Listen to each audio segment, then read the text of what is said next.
Page 37 continued, question 5. Comment on how Shakespeare makes a parody of romantic love in, quote, A Midsummer Night's Dream, unquote, stop. Answer.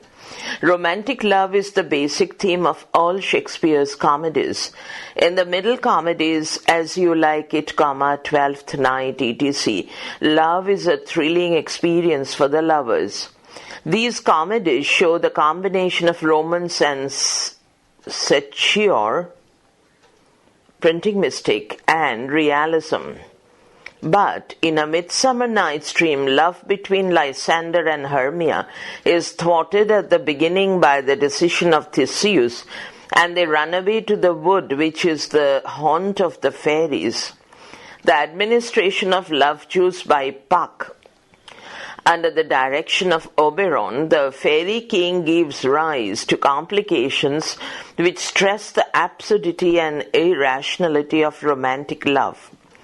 The absurdity or madness of love is exposed and ridiculed through the love stories of Lysander, Demetrius, Helena, and Hermia. It is further accentuated by contrast with the love story of Theseus and Hippolyta, and also by its parody through the love of Titania, for bottom with the head of an ass. The theme has both a prologue and epilogue. The prologue is found in Helena's soliloquy in Act 1.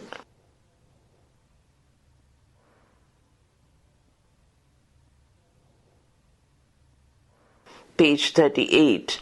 The epilogue in Theseus' speech on the lunatic, the lover, and the poet in Act 5. The prologue runs thus, quote, line 1. Things base and vile, holding no quantity, line 2. Love can transpose to form and dignity, unquote. Line 3, and therefore is love said to be a child, line 4, because in choice he is so oft beguiled, unquote. The epilogue is as follows. Line 1, quote, the lunatic, the lover and the poet, line 2, are of imagination all compact. Line 3, one sees more devils than vast hell can hold. Line 4, that is the madman Cologne, the lover, all as frantic. Line 5, sees Helen's beauty in a brow of Egypt. Stop, unquote. Love is the product of imagination of, quote, seeing brains, unquote, in which the victim may be aware of its illusion but is unable to resist it. Quote line 1, and he errs, doting on Hermia's eyes, line 2, so I, admiring of his qualities, stop, unquote. When Lysander, under the power of love juice, has been made to transfer his love from Hermia to Helena, he exclaims, Cologne, quote, the will of man is by his reason swayed, semicolon. Line 2, and reason says you are the worthier maid, line 3, things growing are not ripe until their season, Line 4, reason becomes the marshal to my will, Line 5, and leads me to your eyes, unquote. This love is wholly due to the whims of Cupid. Quote, line 1, Cupid is a knavish, Knavish lad, line 2. Thus, to make poor females mad, stop, unquote, exclaims Spark when moved to pity by the sufferings of the maidens. Oberon, in his use of the love juice, merely usurps the function of Cupid. Para.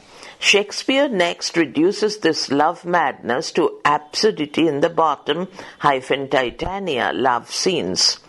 Here in the infatuation of Titania, the fairy queen for a weaver, transformed into an ass, a parody of the main story, shows the absurdity of love which is engendered in the imagination only, uncorrected by judgment and the senses. Bottom himself points the moral of the situation. To Titania's passionate declaration of love, he says, quote, "Methinks, mistress, you should have little reason for that." Line 2. "And yet, to say the truth, reason and love keep little, Line 3. "Company together nowadays stop, the more the pity."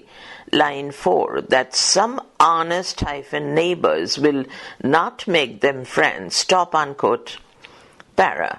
Ernest Scanzer observes, quote, "In the relationship of Theseus and Hippolyta, reason and love have been made friends and keep company together." The final summing up of the theme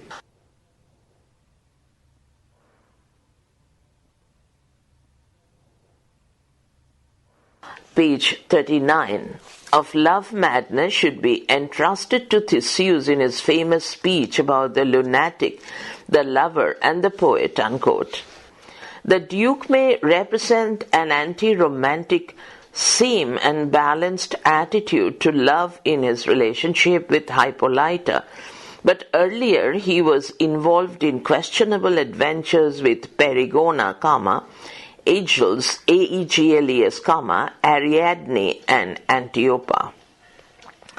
But the romantic adventures of young love is balanced by an awareness of its irrationality and absurdity. Thus, the romantic love is contrasted with anti-romantic. They complement each other. This is seen in the very structure of the play, which moves from light to darkness and back to light again.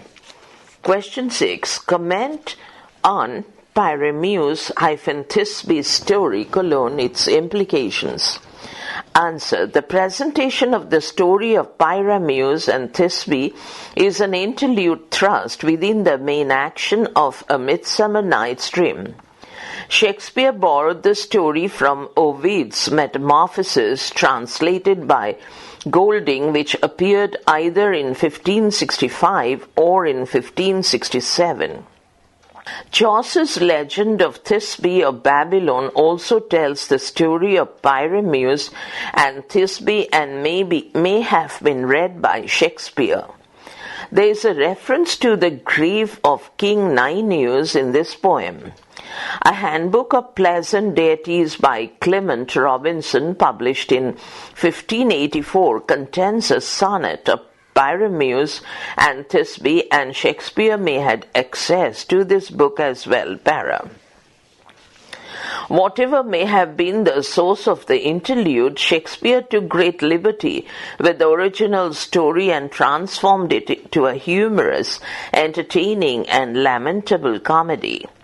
It is, however, linked with the main plot in several ways. Here, the love of Pyramus and Thisbe is thwarted by parents, just as the love of Hermia and Lysander is prevented by Hermia's father. But love cannot be checked. Hermia revolts against her father and escapes with Lysander to the wood. Love finds a way out, but the way Pyramus and Thisbe find leads to disaster. But Shakespeare made it ridiculous. The freedom of love becomes self-deception and the subject for uproarious fun. The lovers' plan for a secret meeting leads to Pyramus's misinterpretation of the blood-stained mantle and to his suicide and Thisbe's. He is deceived by appearance. The tragedy is all a mistake. The version of it presented by the Athenian mechanicals, who are themselves ludicrously anxious lest the audience be deceived by appearance, throws the whole business of illusion into the greatest possible relief. The interlude makes us laugh in large part because we sense the discrepancy between the conception of Queen's and bottom half of drama as realistic, holding the mirror up to nature and their want of imagination or skill that would enable them to achieve the dramatic illusion that they aim for.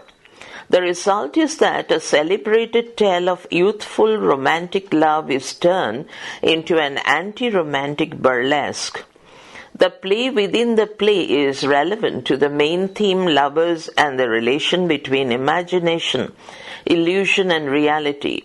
Shakespeare satirizes the bad rhetoric of screen tragedies and extravagance, printing mistake, and overdone hyperbole of the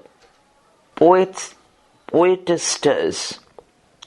Question 7, quote, A Midsummer Night's Dream, unquote, is called, quote, a dramatized, single quote, liar, single quote, unquote, stop. Do you agree, question mark? Or, the play is a lyrical poetic fantasy replete with the loveliest poetry and romance. Discuss. Answer. A Midsummer Night's Dream has traditionally been associated with music, not simply because of its songs but on account of its overall lyrical quality. Granville Barker, director of the innovatory first modern production in 1974, describes the play as a musical symphony. He says that the characterization will not repay any prolonged analysis, page 40. In his view, to hold an audience by the play's beauty would depend largely on the right changing of tune and time, and the shifting of key from scene to scene and from speech to speech. Shakespeare is known for his poetic virtuosity, but A Midsummer Night's Dream is, quote, one continual specimen of the dramatized lyric, unquote, Coleridge. To quote Verplanck, Verplank, double quote, it transitions are as rapid, comma, and the images and scenes it presents to the imagination as unexpected and as remote from each other as those of the boldest lyrics, stop, double quote, unquote. The verse and language are often exquisitely musical. Dash. To take an example, quote, I know a bank where the wild thyme blows, unquote, stop. Its melody and imagery are lyrical. The verse of the play has many forms. The variations help to define the character of many groups. Theseus and Hippolyta, except for their prose in Act 5, speak always in blank verse. The fairies use the short couplet, yet they also speak blank verse, and the young lovers, though never deviating from the pentameter, speak in time. Thus, the passion to which the lovers' conflicts mount in their quarrel scene is a climax in blank verse after the rhyme of their earlier exchanges. Blank verse is used for the confrontation of Oberon and Titania in keeping with the emotion and with their royal dignity. Titania's blank verse in the scenes with Bottom maintains her dignity as the fairy queen in contrast with Bottom's prose. The fairies' exit lines after the dance of reconciliation are famous for their lilt and melody. Quote, line 1. Then my queen, comma, in silence sad, comma, line 2. Trip we after mites shed, comma, line 3. We the globe compass soon, comma, line 4. Swifter than the wandering moon, stop, unquote, para. They are beings other than mortals treading the air. There are modulations of the play's lyricism. Granville Barker, in his 1924 preface, notes it very ably. Colon, quote, the formal serenity, unquote, of Theseus and, quote, mellow-toned, unquote, verse of Hippolyta mark the beginning of their conversation. Quote, imagining on this comes the shrill rattle of Aegeus, ... Next, comma, Hermia's meek obstinacy, comma, rhythmical, comma, distinct, comma, low, ... Then Demetrius, comma, slow, comma, hard-bitten, comma, positive, comma, pleasantly surly, dash, not much romance in this young man, ... And Lysander, impertinent, melodious, lie, finds spirit in him, though, for he says, his say to the Duke, rings it out confident and clear. The measured speech and mellow voice of Theseus now modulate the scene back to the tone it began upon, para. The form and dignity of however childish are set off by the modulation into comic prose that follows in 1.2. When Quince, Quince, and his company meet to rehearse, and this in turn gives way to the rhyming exchanges of the fairy and Puck at the beginning of 2.1. The fairy's opening speech or song with its short lines mark a strong shift of tune and time, from the flat-footed world of Bottom and his craw, C-R-A-W, to the delicacy of the spirit world, para. A Midsummer Night's Dream is more a dream than a play. It is a fairy poem, one of the loveliest ever conceived by the human brain. Quote, the fairy king and queen with their attendants dancing and playing upon banks of flowers in silvery moonlight open before us wonderful vistas of romance and beauty. These tender spirits assist nature in embroidering her carpet with green leaves, many-colored flowers and dazzling insects. Allan Poe rightly observes, it is an elfin play, a fairy carnival of inimitable mirth and melody, steeped in a midsummer atmosphere, page 41. The world of A Midsummer Night's Dream is a wonderland of beauty and romance. Here are banks, line 1, where the wild thyme blows, line 2, where ox lips and nodding violet grows, line 3, quite over-canopied with lashes, woodbine, line 4, with sweet mask roses and with eglantine. Para. The woodlands are carpeted with thick primrose beds and its fields are aglow with the dewdrops liquid pearl. Every wood is decked with the very spring of romance where lovers meet and whisper to each other the secrets of their soul. In short, the play is a lyrical fantasy full of romance and poetry. But Shakespeare is nothing but total. This romance is mingled with the realistic element in the episode of the rude mechanicals who speak prose. Question 8. Comment on the blending of various elements in the play, classic, romantic, and realistic. Answer. In the early comedies, Shakespeare shows a fondness for assembling different episodes and welding them into a unified design. A Midsummer Night's Dream shows greater boldness in this respect. It combines the stories of fairy kings and queens, human lovers, and Athenian mechanics. Theseus and Hippolyta are taken from mythical Greece, Oberon and Titania from medieval Teutonic mythology. Bottom and his friends from Shakespeare's London. It is the marriage of Theseus and Hippolyta which forms the background of the play. Oberon has come from the furthest steep of India only to supervise the marriage of Theseus and Hippolyta and to give their bed joy and prosperity.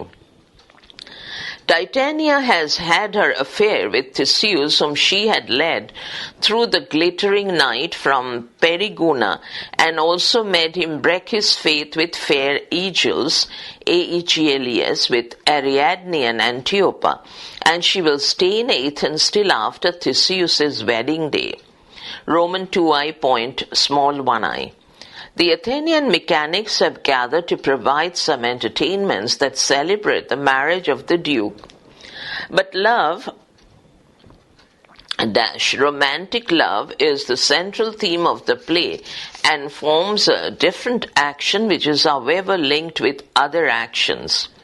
It is because of the decision of Theseus that Lysander and Hermia run away at night into a wood followed by Demetrius and Helena. And the wood happens to be the haunt of the fairies. The administration of love juice under the direction of Oberon, the fairy king, gives rise to certain complications which are ultimately resolved. The lovers marry on the same day as Theseus and witness the play performed by the mechanics. Theseus is a romantic lover and a soldier, but at the same time he is a realist who sticks to the laws of Athens and justifies the parental authority of Aegeus. He wooed Hippolyta and won her by adventure. The marriage festival of Theseus and Hippolyta forms a splendid frame to the whole picture with which all the several scenes stand in some sort of connection. The German critic Ulrici, Ulrici, suggests that, quote, the pranks of the fairies are like a gay ribbon, and these are woven into the plans of the loving couples and into the doings of the mechanics, unquote, stop. The play within the play occupies the same position as a part of the wedding festivities. It also stresses the whimsicality of romantic love. It also stresses the whimsicality of romantic love. Para. All the four stories are gathered together in the last scene. Theseus and Hippolyta, Lysander and Hermia, Demetrius and Helena are married, and their weddings are celebrated with the performance of Pyramus and Thisbe, played by Bottom and his companions, page 42. The fairies hold their sports and bless the married couples, quote, hand in hand with fairy grace, unquote. All the different stories deal with love and love's confusion and conflict due to revolt by Hermia against parental authority and the discord created by the love juice. But at the end, order is restored with the ringing of marriage bells. Love's order is established. Question 9. Write a note on the humor and comic element in the play, quote, A Midsummer Night's Dream, unquote. Answer. A Midsummer Night's Dream is essentially a dream, fantasy and romance. Humor here is shot with fancy. Humor is enriched with fancy. Quote, the comic here no longer purely comic. It is a mingled wave shot through with the beautiful. Para. Humor is the play arises both from character and situation.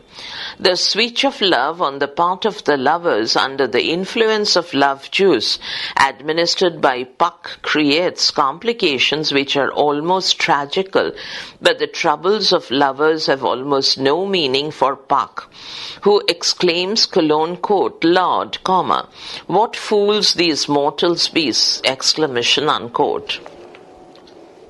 Yet these are important enough to call for his interference, and if mortal lovers behave foolishly, he too does not display intelligence of a superior order in the application of the juice.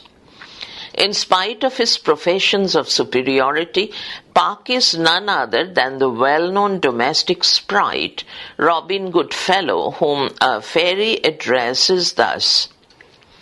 Line 1, quote, that frights the maidens of the villagery. Line 2, skin milk and sometimes labor in the queen. ... Line 3, mislead night wanderers, comma, laughing at their charm.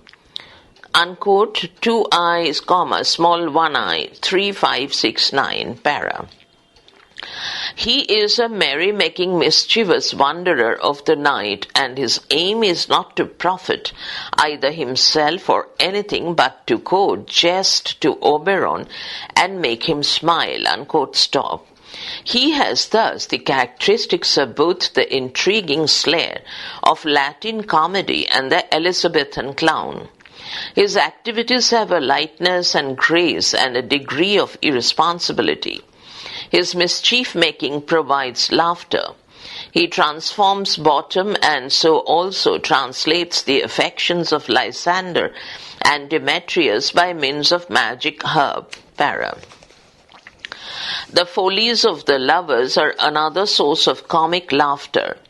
Both the lovers, Lysander and Demetrius, desert Hermia and pursue Helena and are ready to fight for the love of Helena. Although the situation is brought about by external agency, it has a symbolical significance.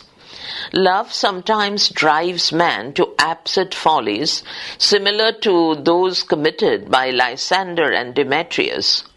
Para. Pyramus and Thisbe is a parody of romantic love. Every detail in the interlude is calculated to provoke laughter.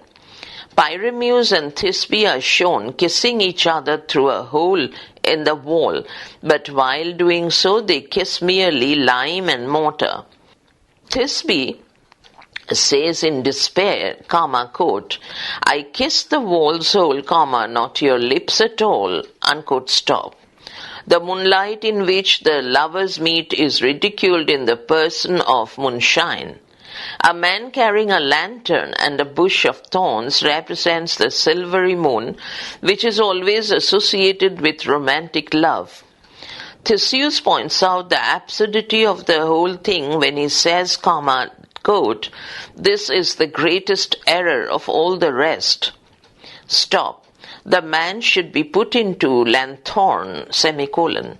How is it else the man in the moon, question mark, unquote, para. Thisbe comes to the appointed place, but there a lion waits for her. She is frightened away at the sight of the lion, the part of the lion being played by a man who assures, page 43, the audience that he is not a real lion but one snug, S-N-U-G, the joiner. Theseus observes good-humouredly, quote, a very gentle beast and of a good conscience, stop, unquote. Then comes the lover, Pyramus, beaming with joy and hope. The sight of the blood-stained mantle of Thisbe makes his heart sink. He jumps to the conclusion that Thisbe has been killed by a lion. He cannot leave any more now that, quote, the fairest dame that lived, that loved, that liked, that looked with cheer, double quote, unquote, has passed away. Pyramus expresses his passion and stabs himself, quote, thus die I, thus, thus, para. Even death becomes funny in this interlude, which is a parody of romantic love and theatrical artifices. The humorous extravagance of love is exposed for the edification of the two pairs of lovers. They look on and laugh, and their laugh is against themselves. The follies of romantic love is thus exposed and explored in the play within the play, para. But the most humorous character in A Midsummer Night's Dream is Bully Bottom. He is characterized by his self-assurance, conceit, and audacity. He is a creation of splendid absurdity. As Verity has stated, quote, he struts the stage as a very embodiment of self-assertive conceit, unquote, stop. Bottom's supremacy is so unquestioned, greatness is so thrust upon him by his associates that self-assertion becomes his ruling passion. From the beginning, although Queen's is technically the head of the show, Bottom takes upon himself the whole management of the play. His self-confidence is such that he would like to act all the parts himself. He asks, quote, what is Pyramus, question mark, a lover, or a tyrant, question mark, unquote, and then asserts, quote, if I do it, let the audience look to their eyes, ... Yet my chief humour for a tyrant, double quote, unquote, stop. A few minutes later he says, quote, let me play Thisbe too, semicolon. I'll speak in a monstrous little voice, comma, double quote, unquote, Thisbe, comma, Thisbe, unquote. And still later, comma, quote, let me play the lion to colon. I will roar, comma, that will do any man's heart good to hear me, unquote, stop. He is neither daunted nor awed by the imposing audience of the courtiers in the Duke's palace, and even he boldly contradicts the Duke when he thought he, bracket, the Duke, bracket closes, showed an imperfect understanding of the progress of the play. It is evident that he is complacent about what he says and does. His conceit is such that he is indifferent to what others think of him. He is at home everywhere. He readily adapts himself to his novel position among the fairies and confidently orders about the spirits who are appointed by Titania to minister to his wants and comforts. Quote, in every situation, bottom is the same dash. The same personification of self-love which the simple cannot conceal and the wise can with difficulty suppress, within bracket, unquote, bracket, K-N-I-G-H-T, night, bracket closed. Bottom's conduct creates ludicrous situation. His malapropisms are in character. Full of self-confidence, he uses a more ambitious vocabulary than he is master of. Much of the best comedy of situation comes in his role. The finest of all when he is grotesquely translated. He is made the adored consort of the fairy queen. He is the clown of the play, but with her laughter there mingles admiration and affection. The contrast between the situation which should discomfit him and the fact that he is not discomfited is comic, but it makes him admirable as well as comic.